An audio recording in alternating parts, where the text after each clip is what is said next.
Ya. Assalamualaikum warahmatullahi wabarakatuh. Perkenalkan, nama saya Egy Fadila dengan NIM 23338039. Di sini saya akan menjelaskan materi tentang deformasi beban kombinasi dari mata kuliah Mekanika Kekuatan Bahan.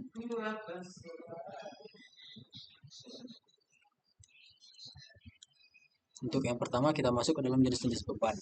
Yang pertama yaitu ada beban aksial.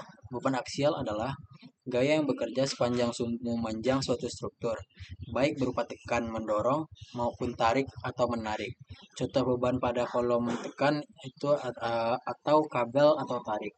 Rumus tegangan aksial sendiri yaitu sigma sama dengan A per F. Sigma itu adalah tegangan, F itu gaya, A itu luas penampang. Untuk jenis beban selanjutnya itu ada beban lentur. Beban lentur itu adalah gaya yang bekerja tegak lurus pada sumbu memanjang suatu struktur, seperti balok, menyebabkan lengkungan dan menimbulkan tegangan tarik di satu sisi dan tekanan di sisi lainnya. Rumus dasar tegangan lentur itu sendiri yaitu sigma sama dengan M dikali Y per I. Sigma itu adalah tegangan, M sama dengan momen lentur, Y sama dengan jarak ke sumbu netral, I adalah momen inersia. Selanjutnya adalah beban puntir. Beban puntir atau torsional load adalah gaya yang bekerja memutar suatu elemen struktur di sekitar sumbu panjangnya, menyebabkan tegangan geser torsional. Rumus tegangan puntir sendiri adalah tau sama dengan T kali R per J. Tau itu adalah tegangan geser, T besar sama dengan torsi, R sama dengan jarak dari pusat, J sama dengan momen inersia polar. Untuk beban lintang itu adalah untuk beban lintang atau shear load adalah gaya yang bekerja tegak lurus sumbu suatu struktur, menyebabkan potongan struktur saling meluncur atau geser berlawanan arah. Rumus tegangan geser itu adalah tau sama dengan V kali Q per I kali B. V di sini yaitu gaya lintang, Q sama dengan momen statis, I momen inersia, dan B adalah lebar penampang. Nah, kita lanjut ke materi utama kita yaitu beban kombinasi. Beban kombinasi itu adalah gabungan dua atau lebih jenis beban yang bekerja secara bersamaan pada suatu struktur, seperti aksial, lentur, lintang, atau puntir. Rumus sederhana interaksi aksial lentur itu adalah P per Pn ditambah M per Mn, lebih kecil dari 1. P di sini adalah beban aksial, M sama dengan momen lentur, Pn dan Mn itu adalah kapasitas nominal. Nah, untuk jenis-jenis struktur yang bisa dipakai dalam teknik itu bisa kita lihat pada gambar satu ini, yaitu T dan kolom atau beban aksial. Bisa kita lihat seperti pada gambar. Dan untuk yang kedua itu adalah shaft atau poros atau beban puntir.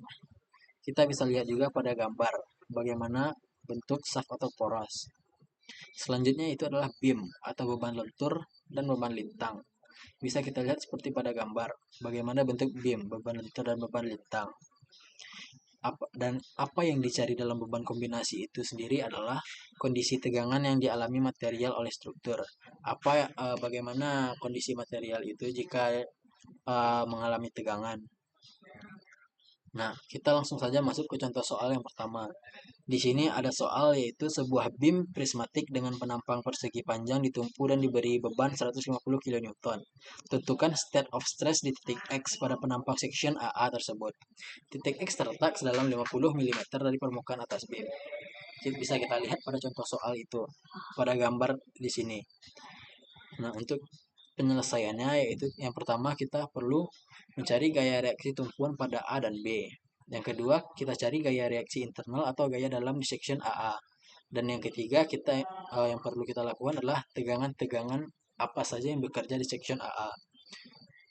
Sehingga untuk yang terakhir kita bisa mencari state of stress di titik X pada penampang section AA tersebut.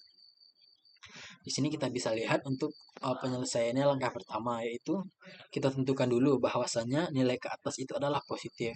Sehingga di sini kita dapatkan sigma Fy itu sama dengan 0. AY ditambah BY dikurang 150 kN sama dengan 0. Dan kita tentukan juga bahwasanya arah berlawanan jarum jam itu adalah positif. Sehingga kita dapatkan sigma MA sama dengan 0. BY dikali 3M meter dikurang 150 kN dikali 2 meter sama dengan 0. Sehingga 3BY sama dengan 300 kN kali meter. Kita pindah ruaskan menjadi BY itu kita dapat sama dengan 100 kN dan AY sama dengan 50 kN. Untuk langkah yang kedua, yaitu kita juga menentukan bahwasannya ke bawah itu adalah positif, sehingga kita mendapatkan yaitu sigma Fv sama dengan 0. V dikurang 50 kN sama dengan 0, sehingga nilai V kita dapatkan itu yaitu 50 kN. Untuk untuk momennya kita menentukan juga bahwasanya untuk berlawanan arah jarum jam itu positif, sehingga sigma momen A sama dengan 0. M dikurang 50 kN dikali 1,5 meter sama dengan 0. Sehingga kita dapatkan untuk M itu sendiri adalah 75 kN kali meter. Bisa kita lihat pada gambar ini langkah-langkah penyelesaian untuk langkah pertama, langkah kedua, dan langkah ketiga. Nah, selanjutnya itu kita mencari tegangan normal atau fleksural di titik X. Di sini kita dapat sigma X sama dengan min 75 kN dikali meter dikali 150 kurang 50 mm per 1/12 dikali 150 mm dikali 300 mm kubik. Sehingga kita dapat selanjutnya itu sigma X sama dengan min 75 kali 10 pangkat 6 Newton kali milimeter dikali 100 mm per 1/12 dikali 150 mm dikali 300 mm kubik.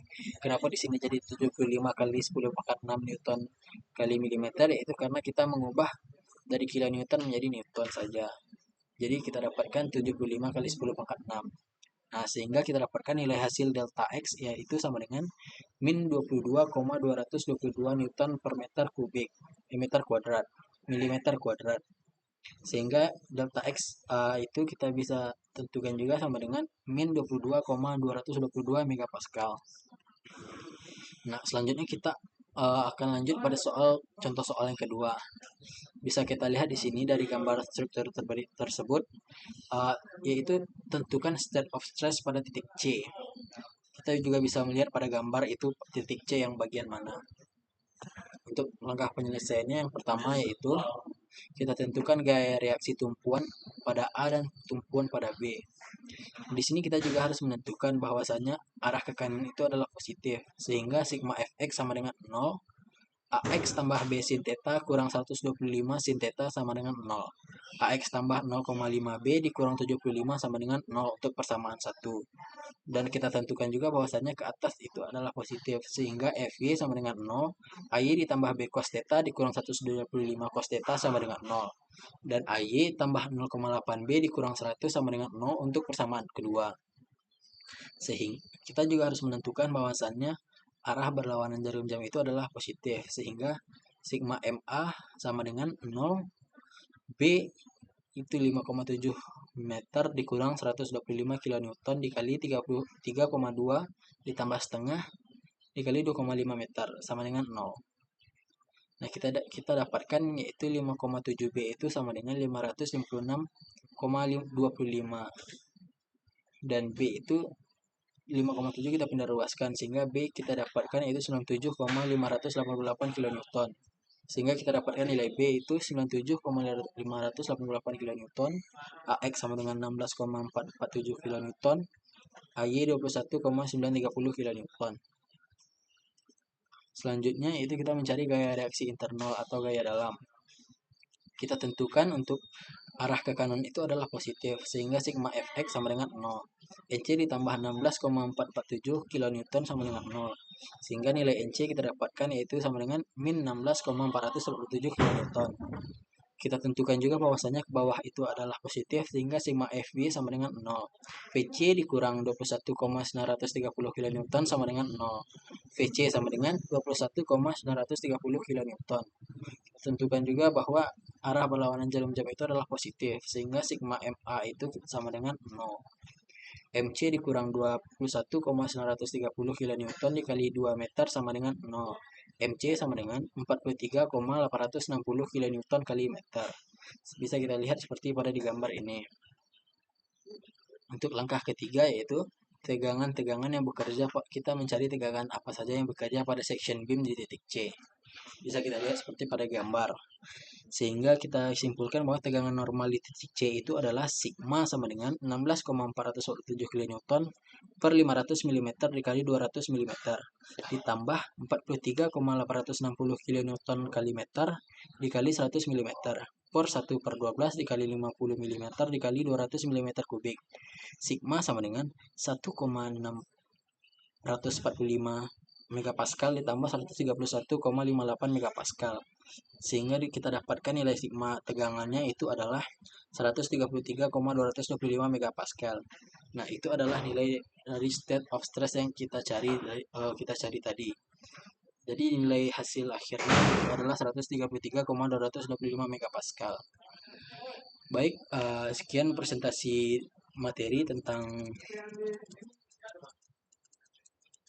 deformasi beban kombinasi pada mata kuliah Mekanika Kekuatan Bahan. Saya Egi Fadilah. Mohon maaf jika ada salah kata. Terima kasih. Assalamualaikum warahmatullahi wabarakatuh.